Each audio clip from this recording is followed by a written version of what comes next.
할렐루야. 오늘도 예배 자리에 나오신 성도님들을 주님의 이름으로 축복하고 환영합니다. 우리 함께 기도하며 예배 자리로 나가도록 하겠습니다. 함께 기도하겠습니다. 하나님, 오늘도 이 새벽에 우리가 주님의 사랑을 우리가 경험하길 원합니다. 우리를 끊임없이 사랑하시는 그 사랑 앞에 저희들 모든 것을 내려놓으며 그 사랑 앞에 우리가 나가기 원합니다. 우리 메말라버린 심령들이 있다면 하나님 주의 사랑으로 충만하게 하여 주시옵소서. 주님의 사랑이 모든 두려움을 떠나가게 하는 줄로 믿습니다. 주님의 그 온전한 사랑이 우리를 새롭게 하시는 줄로 믿습니다. 이 시간 온전히 주님의 사랑 가운데 거하는 예배의 자리가 되게 하여 주시옵소서. 감사하며 예수님의 이름으로 기도하옵나이다. 아멘.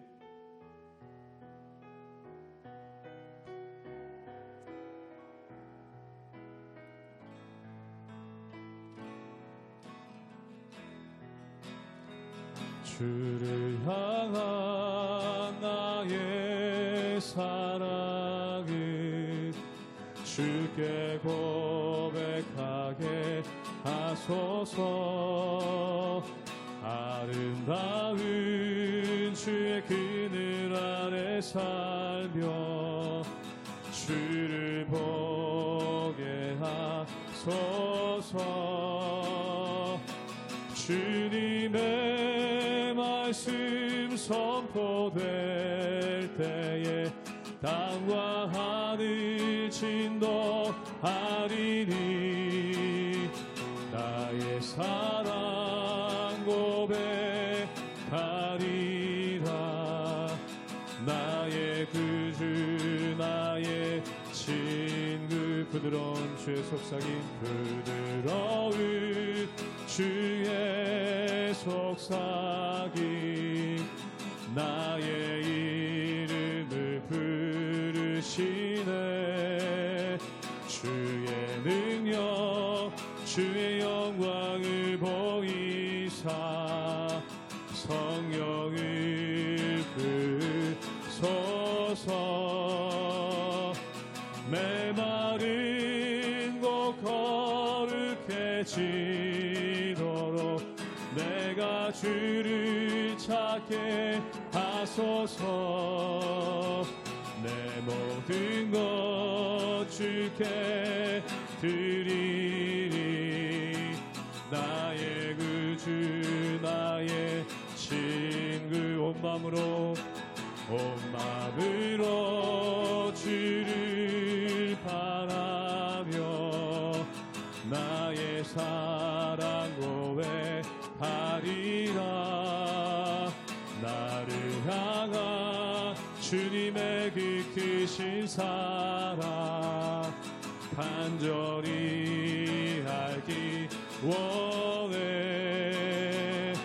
주의 은혜로 용서하시고 나를 자녀 삼아 주셨네.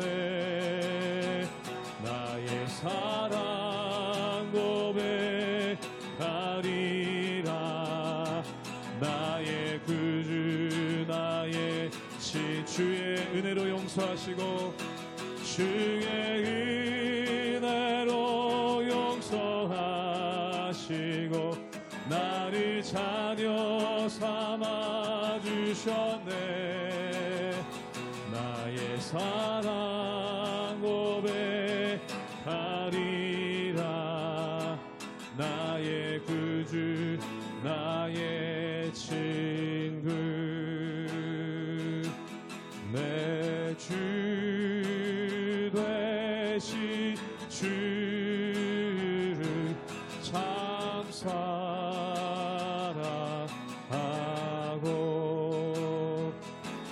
곧 그에게 죄를 각오합니다. 그 은혜를 주시 내 예수 시니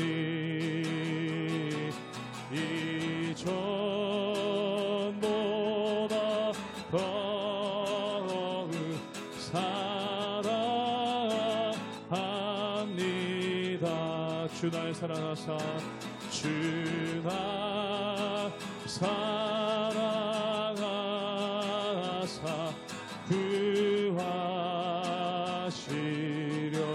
구하시려고 저 십자가 고나 당하셨도다 그 가시관 쓰시 내 주 배우니 이전보다 더욱 이전보다 더욱 사랑하니 그 영광의 나라 들어가서 그 영광의 나라 나 들어가서 그 풍성한 은혜 그 풍성한 은혜 늘 감사하리 긍휼과 쓰고 나 찬송할 마 이전보다 더욱 사랑하니 긍휼과 쓰고 긍휼과 쓰고 나 찬송할 마 이전보다 더욱 이전보다 더욱 사랑합니다. 할렐루야. 오늘도 하나님의 은혜와 평강이 여러분의 삶 속에 가득하시기를 주님의 이름으로 축원합니다. 오늘부터 시작되는 잠언 25장은요. 25장에서 29장까지는요. 히스기야 왕의 신하들이 편집한 솔로몬의 잠언집이라고 합니다. 남유다 히스기야 왕 때 큰 일이 생기잖아요. 어떤 일일까요? 바로 북이스라엘이 패망하게 됩니다. 10개의 지파로 이루어졌던 북이스라엘, 남유다하고는 비교가 안 되죠. 남유다는 2개의 지파였잖아요. 그런 북이스라엘이 패망을 하면서 일부는 포로로 끌려가고 또 일부는 남유다로 이제 피난을 오게 되는데요. 이때 남유다 히스기야 왕이 충격을 받았겠죠. 그래서 이 히스기야 왕은 신앙으로 나라를 통합하고 예배를 갱신하고 하나님의 백성으로서의 정체성을 다지기 위해서 그 시대에 맞는 문화와 언어로 잠언을 재편집합니다. 왜냐하면 솔로몬과 히스기야 왕 사이는 약 200년이라는 세월이 흘렀거든요. 그렇기 때문에 히스기야 왕 시대에 맞는 문화와 언어로 재편집을 하게 되는데 그래서 이것을 솔로몬의 제2잠언이라고 합니다. 그래서 본문은 주로 왕정 생활에 대한 가르침인 동시에 언약 백성들의 삶에서 부딪히게 되는 문제들에 대한 가르침이기도 하는데요. 오늘날 우리에게는 어떻게 적용되는지 함께 살펴보며 결단하는 시간 되기를 바랍니다. 잠언 25장 1절에서 13절까지의 말씀입니다. 이것도 솔로몬의 잠언이요 유다왕 히스기야의 신하들이 편집한 것이니라. 이를 숨기는 것은 하나님의 영화요 이를 살피는 것은 왕의 영화니라. 하늘의 높음과 땅의 깊음같이 왕의 마음은 헤아릴 수 없느니라. 은에서 찌꺼기를 제하라. 그리하면 장색에 쓸만한 그릇이 나올 것이요 왕 앞에서 악한 자를 제하라. 그리하면 그의 왕위가 의로 말미암아 경고히 서리라. 왕 앞에서 스스로 높은 채 하지 말며 대인들의 자리에 서지 말라. 이는 사람이 내게 이리로 올라오라고 말하는 것이 내 눈에 보이는 귀인 앞에서 저리로 내려가라고 말하는 것보다 나음이니라. 너는 서둘러 나가서 다투지 말라. 마침내 내가 이웃에게서 욕을 보게 될 때에 내가 어찌할 줄을 알지 못할까 두려우니라. 너는 이웃과 다투거든 변론만 하고 남의 은밀한 일은 누설하지 말라. 듣는 자가 너를 꾸짖을 터이요 또 내게 대한 악평이 내게서 떠나지 아니할까 두려우니라. 경우에 합당한 말은 아로새긴 은쟁반의 금사관이라. 슬기로운 자의 책망은 청종하는 귀의 금고리와 정금 장식이니라. 충성된 사자는 그를 보낸 이에게 마치 추수하는 날의 얼음 냉수 같아서 능히 그 주인의 마음을 시원하게 하느니라. 네, 2절을 한번 제가 읽겠습니다. 이를 숨기는 것은 하나님의 영화요, 이를 살피는 것은 왕의 영화니라. 여러분, 하나님께서는 이를 숨기시는 분이라고 나옵니다. 그것이 하나님의 영화가 된다고 합니다. 이게 어떤 의미일까요? 영화란 바로 영광이라는 뜻이거든요. 그리고 이를 살피는 것은 왕의 영화라고 합니다. 우리는 왕 같은 제사장이잖아요. 그래서 왕이란 지금 현재의 나 자신을 빗대어서 해석하면 되겠습니다. 우리가 해야 하는 일은 바로 이를 살피는 것인데 그것이 영화라고 말하고 있습니다. 유한한 인간은요, 무한하신 하나님에 대해 다 알 수가 없습니다.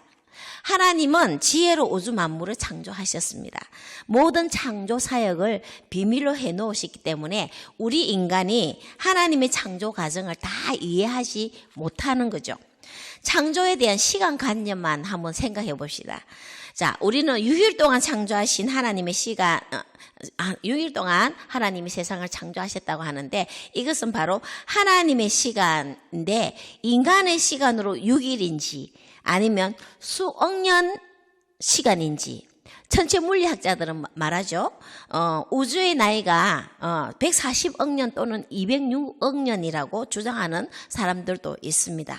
그래서 이 시간조차도 우리는 이해를 하지 못하고 알 수가 없습니다. 우리 하나님이 행하시는 것을 다 알 수 없다는 거죠. 그래서 우주 만물에 하나님의 지혜가 감추어져 있습니다. 하나님의 창조 과정이나 창조한 모든 세계나 모든 피조물들의 생명들이 다 하나님의 크고 놀라우신 창조의 지혜를 담고 있지만 그 신비를 다 헤아려 아는 인간이 없다는 거죠. 뿐만 아니라 하나님께서 세상을 다스리는 통치의 방식이나 통치의 과정에 대하여 우리는 또 다 이해할 수 없습니다. 악인들의 악한 일들이 왜 성공하는지, 왜 그런 악인들에게 속히 하나님의 심판이 이루어지지 않는지 우리는 다 알지 못합니다. 우리는 세상에 대해서도 모르는 것이 너무나 많고요. 역사가 진행되는 그곳에도 너무나 무지한 자들이고 무력한 자들입니다. 이 모든 것은 하나님의 비밀에 쌓여 있고 하나님의 보이지 않는 손 안에 있는 겁니다. 그래서 우리는 하나님이 하시는 일을 알지 못하기 때문에 어떻게 해야 될까요? 살펴야 합니다. 하나님이 왜 이런 일을 하시는지, 나에게 왜 이런 일이 일어나는지, 이해할 수 없는 상황이 펼쳐질 때, 원망스러운 일이 펼쳐질 때, 왕 같은 제사장인 우리는요, 먼저 문제나 상황에 빠지기 전에 하나님이 하실 일을 살펴야 하는 거죠. 일을 숨기신 하나님은요, 살피는 자에게 그 일을 알려주시기를 원하십니다. 신명기 29장 29절을 제가 읽겠습니다. 감추어진 일은 우리 여호와께 속하였거니와 나타난 일은 영원히 우리와 우리 자손에게 속하였나니 이는 우리에게 이 율법의 모든 말씀을 행하게 하심이니라. 아멘. 자, 하나님은 우리에게 당신을 나타내시기 위해서 자연 만물을 통해 계시하고 있죠. 이것을 일반 계시라고 합니다. 이것은 하나님이 믿지 않는 사람들이 말하는 조물주라고 그러잖아요. 조물주가 그들이 말하는 조물주가 세상을 만든 그 흔적들을 그들도 보게 되는데요. 바로 하나님이 하신 일들을 보게 되는 거죠. 일반 계시를 통해서. 그리고 성경 말씀을 통하여 또 우리 믿는 자들에게는 특별히 또 알려주는데 이것을 특별 계시라고 합니다. 하나님을 믿는 모든 자들은요, 특별 계시, 즉 성경을 통하여서 하나님의 비밀을 알게 되는데요. 성경 속에 예를 들어 보면 다니엘 있잖아요. 다니엘은요, 하나님의 기록된 말씀을 늘 상고하면서 하나님이 하시고자 하는 일들을 깨달았습니다. 그렇죠. 하나님은 일을 숨기시는 분입니다. 하나님은 인간이 헤아리기 힘든 신비스러운 방식으로 하나님의 뜻을 성취해 나가십니다. 그래서 우리는 성경의 예언들과 율법의 기록들을 읽고 묵상하기를 힘써야 한다는 거죠. 성경을 통하여서 계시하신 일을 알게 될 때 우리는 비로소 하나님의 뜻에 순종하게 되고 그리고 하나님의 뜻을 이루는 삶을 살아가게 된다는 겁니다. 그리고 또 하나님은 성령을 통하여 또 알게 하시는데요. 고린도전서 2장 12절을 읽겠습니다. 우리가 세상의 영을 받지 아니하고 오직 하나님으로부터 온 영을 받았으니 이는 우리로 하여금 하나님께서 우리에게 은혜로 주신 것들을 알게 하려 하심이라. 아멘. 성령은 하나님의 깊이 감추이신 그 비밀을 우리에게 알려주십니다. 성령 충만한 사람은요, 하나님이 보여주시고 말씀해 주심을 통하여서 영적인 비밀들을 깨닫게 되는데요. 성령 충만을 위해서 우리가 기본적으로 가장 해야 할 것은 바로 기도입니다. 예레미야 33장 3절을 읽겠습니다. 너는 내게 부르시리라 내가 내게 응답하겠고 내가 알지 못하는 크고 엄밀한 일을 내게 보이리라. 아멘. 우리가 간절함으로 기도할 때 성령께서 크고 엄밀한 일을 우리에게 보여주신다고 합니다. 아브라함을 생각 한번 해봅시다. 아브라함에게 소돔성의 멸망을 알려주셨을 때 아브라함은요 중보기도 합니다. 그래서 그런 중보기도로서 조카 롯과 그의 가족들을 살렸다는 것을 우리는 성경을 통하여 알게 되죠. 요즘 우리 교회는요 금요일마다 금요 예배가 금요 성령 집회로 이어가고 있는데요. 기도가 참 뜨겁습니다. 기도에 목마른 분 있으십니까? 금요 중보 기도 시간에 나오십시오. 금요 예배에 나오십시오. 우리의 기도를 필요로 하는 사람들이 많이 있습니다. 함께 기도함으로 성령 충만히 받고 하나님의 크고 비밀한 일을 알아가고 살피면서 생명을 살리는 저와 여러분 되시기를 바랍니다. 우리가 중보 기도해 나갈 때 하나님은 이미 하나님께서 주실 응답을 준비해 놓으셨습니다. 그래서 우리의 중보 기도는 정말 필요하고 중요하고 해야 할 일들입니다. 수년 전의 일인데요. 제가 주일날 그때는 제가 가는 교회가 아주 멀리 있었어요. 교회를 가는데 그날따라 많이 늦었습니다. 마음이 엄청 급했죠. 빨리 가기 위해서 속도를 내고 열심히 달리고 있는데 어느 중간쯤 오니까 택시 한 대가 제 앞을 가고 있는데 아주 천천히 가고 있습니다. 추월할 수도 없는 상태였기 때문에 속으로 많이 짜증이 났습니다. 그러다가 큰 교차로에서 신호가 바뀌었고 그 택시가 신호를 받고 저는 그 택시 뒤에 다시 멈추었습니다. 그때 생각했죠. 이 택시만 없으면 신호가 바뀌자마자 빨리 가면 시간이 그나마 늦지 않을 것 같았기 때문에 택시가 길을 막고 있는 게 원망스러웠습니다. 그리고 드디어 신호가 바뀌었습니다. 역시 그 택시는 천천히 출발하더라고요. 그리고 제가 이제 엑셀을 밟고 따라가려고 하는 그 순간 갑자기 그 교차로에서 승용차가 신호를 위반하고 빠른 속도로 이렇게 튀어나오는 겁니다. 순간적으로 너무나 놀랐습니다. 미처 그것을 우리는 보지를 못했죠. 그래서 택시와 승용차가 큰 접촉사고가 났습니다. 그때 얼마나 아찔했던지, 만약 내가 맨 앞에 있었다면 정말 인명피해까지 있을 더 큰 사고가 날 뻔했던 것입니다. 신호가 바뀌자마자 저는 엑셀을 만약에 앞에 있었다면 엑셀을 빨리 밟았을 거기 때문이죠. 하나님께서 이런 큰 사고가 날 뻔한 상황에서 저를 빨리 못 가도록 택시로 막아주신 겁니다. 그리고 그 택시도 워낙 여유롭게 주행했기 때문에 그 더 큰 사고가 나지 않았던 거죠. 저는 그 전에 이런 생각을 했죠. 내가 이렇게 바쁜데 왜 방해물이 생기지? 나는 달려야 하는데 왜 앞차가 막고 있지? 왜 신호가 가는 데마다 신호가 바뀌는 거지? 많이 걸리지? 오늘따라 왜 이런 일이 일어나지? 이 모든 상황은 하나님께서 안전하게 가도록, 무사히 가도록 인도하신 것이었습니다. 위험한 일이 터지고 난 뒤에 비로소 깨닫게 되는 하나님의 은혜가 얼마나 컸던지 정말 하나님께 죄송했고요. 정말 정말 감사해야 했습니다. 여러분, 이렇게 하나님은 우리의 일어날 모든 일들을 감춰놨지만 우리가 살피지 못할 때는 알 수가 없습니다. 저는 이렇게 하나님께 감사를 올려드리는 그 순간이 바로 하나님의 영화인 줄 믿습니다.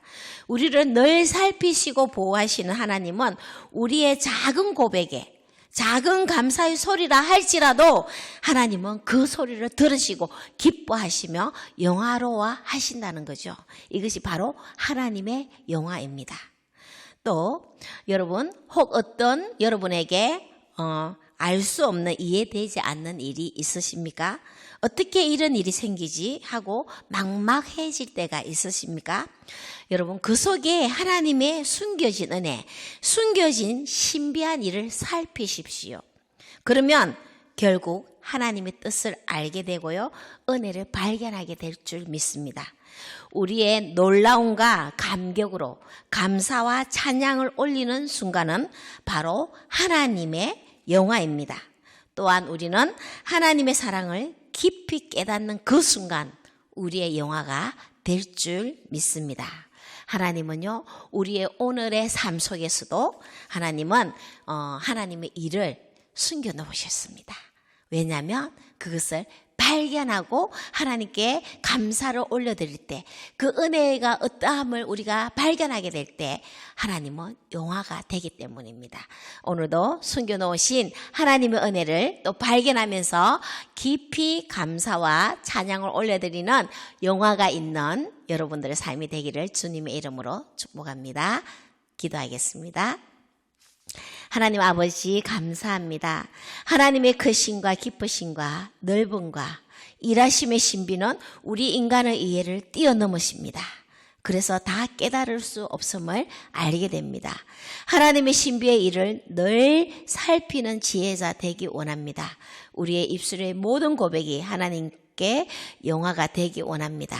날마다 우리를 지키시고 보호하시는 아버지 하나님의 은혜를 늘 감사하며 하나님의 일을 알아가는 영적 예민함을 주시옵소서. 오늘 하루 펼쳐지는 모든 일 속에서 숨겨진 하나님의 일이 무엇인지 살피고 찾도록 구하겠습니다. 특히 세상 사람들은 알지 못하는 하나님 구원의 비밀을 저희 입술을 통하여 말하게 하시고 하나님의 일을 알리는 이 하루 되기 원합니다. 우리를 온전히 다스려 주시옵소서. 감사드리며 예수 그리스도 이름으로 기도합니다. 아멘.